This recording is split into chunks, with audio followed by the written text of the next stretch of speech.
সে কাটা দিয়ে কাটা তুলেছিল, তোমাকেও কাটা দিয়ে কাটা তুলতে হবে। আমি জানি কিভাবে কাটা দিয়ে কাটা তুলতে হয়। তো এই জাতীয় সেন্টেন্সগুলো আমরা ডেইলি লাইফে অনেক ব্যবহার করে থাকি। তো আজকের ক্লাসে এই কথাগুলিকে কিভাবে তোমরা ইংরেজিতে বলবে সেটা শিখিয়ে দিব। তো আরও একটি সেন্টেন্স স্ট্রাকচার রয়েছে। তো মূল ক্লাসে যাবার আগে তোমরা যারা আমার এই ক্লাসে নতুন তাদের উদ্দেশ্যে বলবো তোমরা অবশ্যই এই চ্যানেলটিকে সাবস্ক্রাইব করে রাখবে। তো ক্লাসটি মনোযোগ সহকারে প্রথম থেকে শেষ পর্যন্ত দেখার চেষ্টা করবে। আশা করি প্রত্যেকেরই খুব উপকারে আসবে আজকের এই ক্লাসটি। তো যেই সেন্টেন্সগুলির কথা বললাম যে আমি জানি কি করে কাটা দিয়ে কাটা তুলতে হয়, তোমাকে কাটা দিয়ে কাটা তুলতে হবে। তো এই সেন্টেন্সগুলো তৈরি করতে গেলে আমাদের একটি ইডিয়মসের ব্যবহার করতে হবে। তো প্রথম সেন্টেন্সটি আমি জানি কি করে কাটা দিয়ে কাটা তুলতে হয়, এই সেন্টেন্সটাকে আমরা বলবো I know how to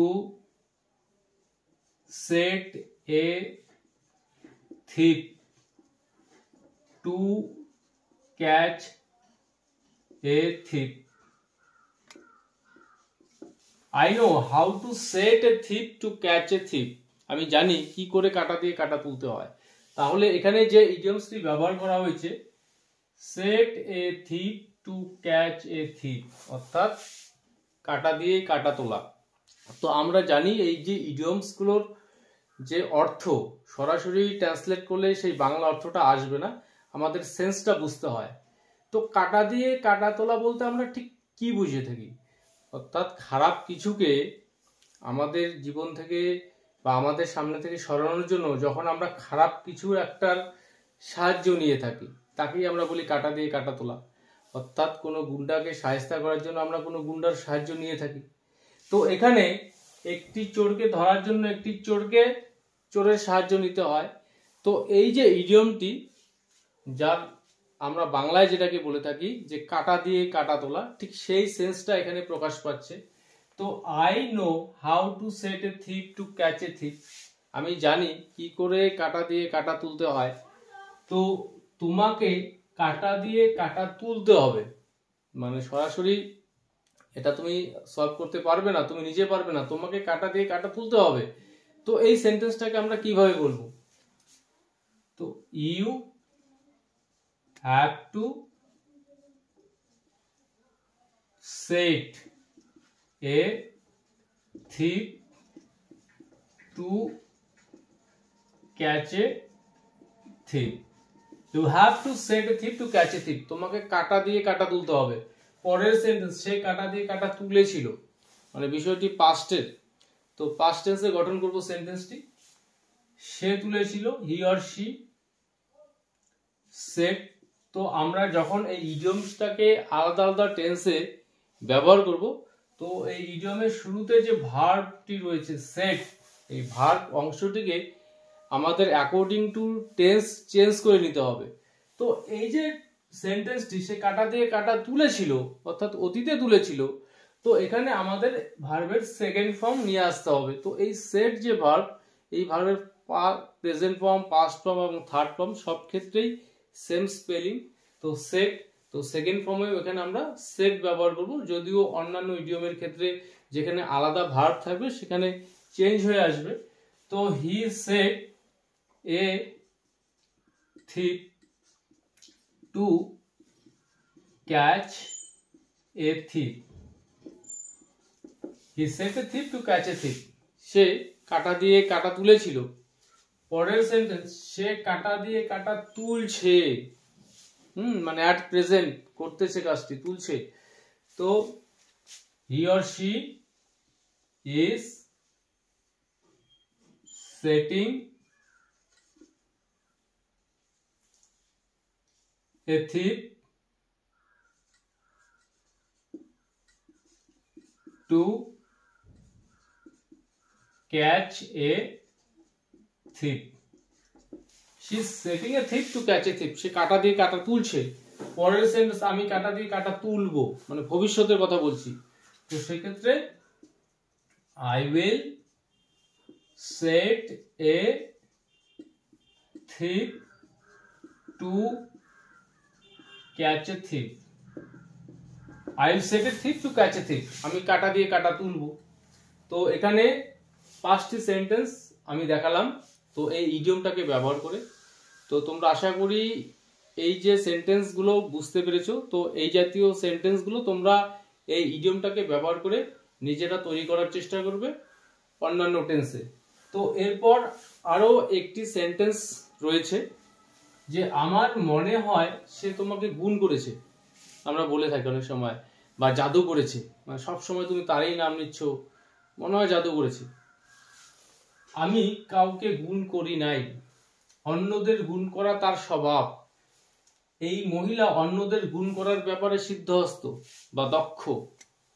তো এই কথাগুলিও আমরা ডেইলি লাইফে শুনে থাকি। তো এই সেন্টেন্সগুলোকে কিভাবে আমরা ইংরেজিতে বলবো? যে আমার মনে হয় সে তোমাকে গুণ করেছে বা জাদু করেছে। I think she has cast a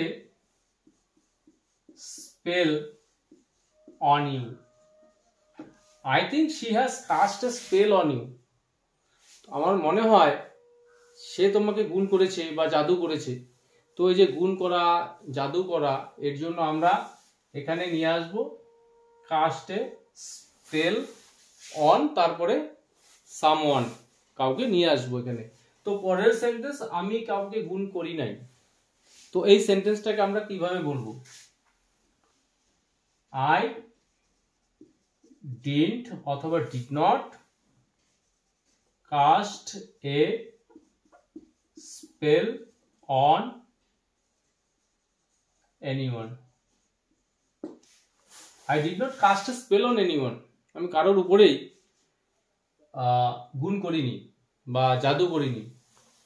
অন্যদের গুণ করা তার স্বভাব। She has or he has a habit of casting spell on others. She has a habit of casting spell on others, বা he has a habit of casting spell on others. মানে অন্যদের গুণ করা বা জাদু করা তার স্বভাব। এই মহিলা অন্যদের গুণ করার ব্যাপারে সিদ্ধহস্ত বা দক্ষ আমরা বলে থাকি, এক্সপার্ট। তো this lady is expert in casting spell on others. This lady is expert in casting spell on others. এই মহিলা অন্যদের জাদু করার ব্যাপারে বা গুণ করার ব্যাপারে সিদ্ধহস্ত, দক্ষ। আমাকে কেউ গুণ করতে পারবে না। তো আমি অনেক কিছু জানি, কেউ পারবে না। তো এই সেন্টেন্সটাকে আমরা কিভাবে বলবো? No one will be able to cast a spell on me. No one will be able to cast a spell on me. কেউ আমার উপরে গুণ করতে পারবে না, আমাকে গুণ করতে পারবে না বা আমাকে জাদু করতে পারবে না। তো লাস্ট এখানে সেন্টেন্সটি রয়েছে সে তোমাকে গুণ করেছিল, মানে পাস্ট টেন্সে। তো হি অর শি। তো এখানে কাস্ট যে ভার্ব তার সেকেন্ড ফর্ম। তো আমরা জানি first, second, third form same, ঠিক আগের ইডিয়মে যেটা রয়েছে সেট যে ভার্বটি ছিল তার মতোই। তো he cast or she cast a spell on you. সে তোমার উপর জাদু করেছিল বা গুণ করেছিল তোমাকে। তো আজকের ক্লাসে এই যে সেন্টেন্সগুলো দেখালাম, তো এই সেন্টেন্সগুলো তোমাদের স্পোকেন ইংলিশের জন্য খুবই কার্যকরী হবে আশা করি। তো ক্লাসটি যদি তোমাদের ভালো লেগে থাকে তাহলে অবশ্যই ভিডিওটিতে একটি লাইক, কমেন্ট ও শেয়ার করতে একদম ভুলবে না।